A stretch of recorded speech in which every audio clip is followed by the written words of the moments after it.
Hey hey et bienvenue dans ce nouvel épisode du podcast Un Fika avec Brodette où je vais continuer à vous planter le décor. Donc dans l'épisode précédent, je vous ai présenté ce que c'était qu'un Fika et donc dans cet épisode, je vais vous expliquer pourquoi Brodette.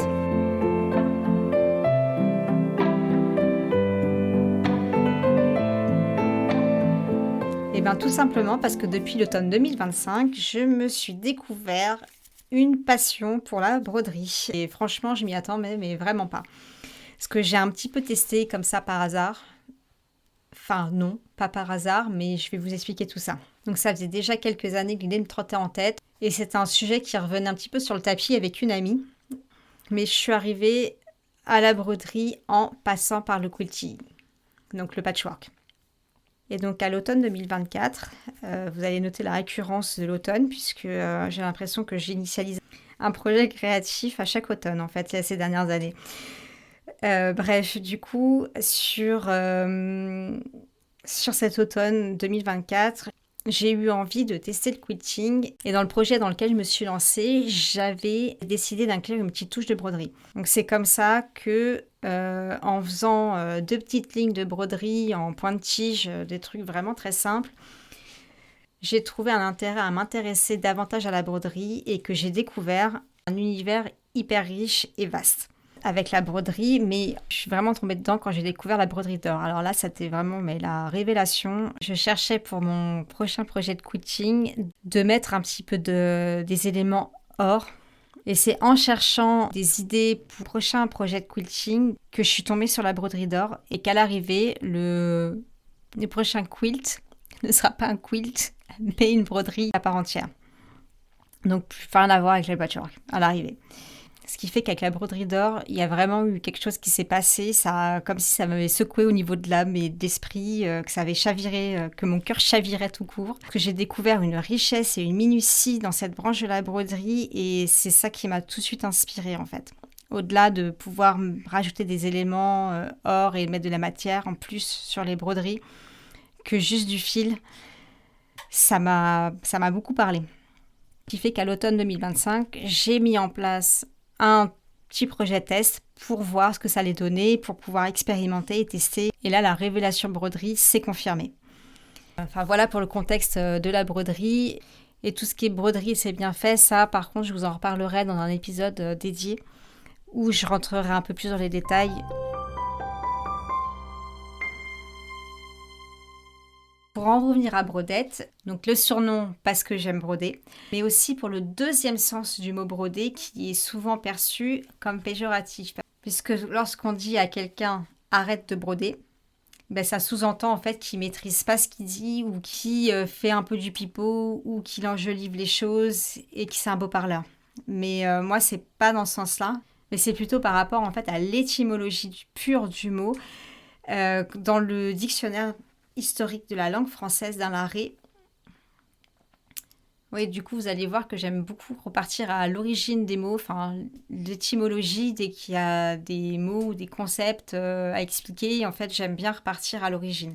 En fait, j'aime bien faire ça parce que ça montre déjà, l'évolution du mot et ça montre aussi l'importance du mot en tant que lui-même et de voir comment il a évolué. Et donc, dans le dictionnaire historique de la langue française d'Alain Larrey, à partir de 1690, le sens figuré du mot broder ou de broder du tissu se développe en amplifier et enrichir un sujet. Ce qui fait que c'est pas négatif, ce qui fait qu'il n'y a pas encore le côté péjoratif. On va broder pour venir enrichir quelque chose et pour pouvoir l'embellir.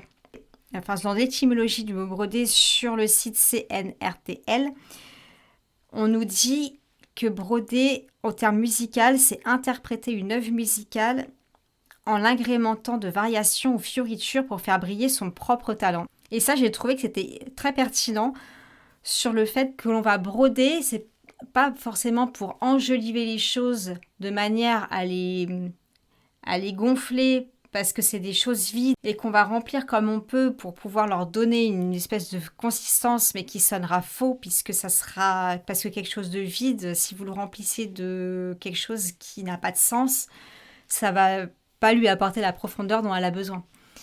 Alors qu'à contrario, avec ce qui est expliqué là, de broder un tissu, c'est l'amplifier et c'est l'enrichir. Et en même temps, le côté musique, c'est pour faire briller son propre talent. Et c'est quelque chose qu'on peut appliquer à soi-même. Le fait de redécouvrir l'étymologie de ce mot, broder, eh bien ça revient à broder sa propre vie. Et moi, c'est vraiment ce point-là qui m'intéressait. Parce que de manière générale, on peut faire des parallèles et des métaphores avec la vie et les tissus et le fait de broder. La vie, c'est votre tissu. La trame, elle est déjà faite puisque c'est déjà tissé. Ben, elle est là. Quand vous voulez broder, votre tissu il est déjà fait. Tisser la matière première du tissu, puis après broder, etc. Oui, ça peut se faire. Mais en général, quand on brode, on part d'un tissu qui est déjà prêt. En fait, on a déjà la base est déjà prête. Donc, de manière générale, le tissu qui est la trame de vie, ça reflète le domaine des... Enfin, ça appartient à ce qu'on va appeler les tisseuses. Et donc, du coup, moi, je fais la vraie différence entre les brodeuses et les tisseuses. Et donc, quand on parle de trame de sa vie et de broder sa vie, cette approche-là est pour moi pertinente parce que je la trouve intéressante et assez riche, en fait, en potentiel et de ce que ça peut nous apporter. Ce qui fait qu'en fait, on a deux axes on a deux axes, on a la broderie et le tissage qui viennent se compléter. Il y a d'un côté la broderie, d'un côté le tissage, les deux viennent se compléter. Et ce qui fait que ça crée par analogie deux forces qu'on retrouve au sein de la vie en fait. En vérité, on a la trame de notre vie qui est propre à chacun, qui est régie elle-même par des influences extérieures, celles qu'on ne peut pas contrôler, on pourrait qualifier de destin. Donc, je parlais de la trame de la vie qui est du domaine des tisseuses, puisque c'est elles qui vont façonner le tissu. Et d'un autre côté, on a les brodeuses qui vont venir agrémenter, embellir et enrichir la vie.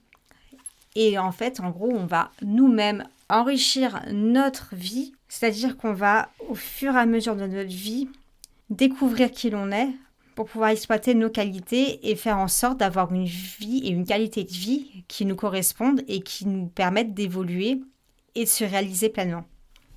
En gros, si on voit broderie, tissage d'un côté, enfin broderie d'un autre, tissage de l'autre, ça vient se compléter. Et si on fait un petit détour dans la mythologie nordique, il y a les Nornes qui tissent le destin. Et donc j'ai trouvé que c'était intéressant de voir la vie sous cet aspect-là, de broderie et tissage qui viendraient se compléter. Ce qui fait que si on voit la vie, entre guillemets, de manière binaire, on a deux forces. On a une première force, celle qui est extérieure à nous et qu'on ne peut pas contrôler.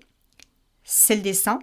Donc celui qui nous est propre et donc c'est celui qui est tissé par les Nornes, puisqu'en fait dans notre vie il y a des éléments qui, peu importe ce qui arrive et ce que vous faites ou quoi, doivent survenir pour X raisons. Et ces événements-là, on ne peut pas influencer dessus. C'est une sorte de fatalité avec des expériences qu'on doit vivre, tout simplement. Et ces expériences-là vont faire qu'on va évoluer dans la vie ou pas, en fait, parce qu'en fait, il y a des personnes qui vont baisser les bras ou qui vont pas savoir comment gérer ou qui vont rester avec des œillères toute leur vie et suivre un train-train quotidien et qui réagiront à rien. Et après, il y a d'autres personnes qui vont se poser des questions, vouloir évoluer, faire ce qu'il y a le mieux pour eux-mêmes, en donnant un meilleur sens à leur vie, être la meilleure version d'eux-mêmes. Et donc la deuxième force, c'est ce qu'on pourrait dire la destinée. Donc c'est celle avec laquelle on peut interagir et c'est celle qu'on peut changer en fait. En gros, c'est quoi ? C'est notre pouvoir d'action.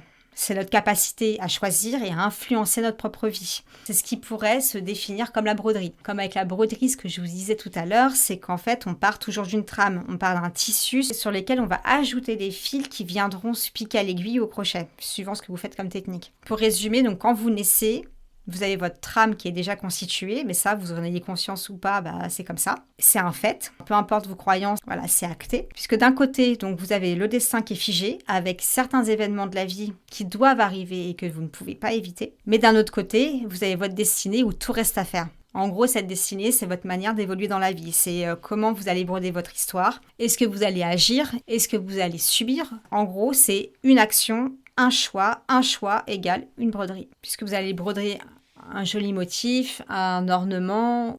Après, je ne sais pas si de votre côté ça vous parle, ces métaphores entre tissage destin et broderie destinée. Enfin, en tout cas, je trouve que pour moi, c'est assez parlant avec ce côté tissage-broderie, venir embellir sa vie. Et donc, par exemple, la décision que j'ai prise en voulant faire ce podcast, c'est de faire une action qui va venir enrichir ma trame personnelle de vie.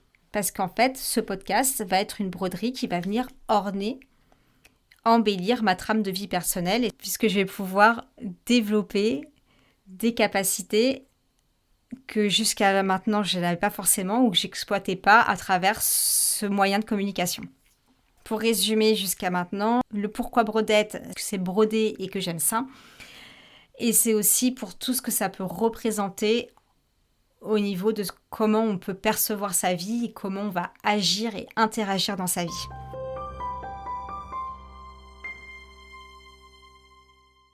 Avant de finir cet épisode de présentation, en fait avec Brodette, il y a aussi 2 clins d'œil à 2 grandes sagas littéraires qui sont mes préférées. Donc la première, bien sûr, ça va être dans l'Assassin Royal de Robin Hobb. On retrouve le personnage de Brodette qui est la femme de chambre, garde du corps, mais aussi au fur et à mesure qui va devenir l'ami de Patience. Et Brodette, c'est quelqu'un qui est... c'est un personnage que j'aime bien parce qu'elle est lucide et bienveillante envers Fitz. Donc Fitz, c'est le héros de l'histoire.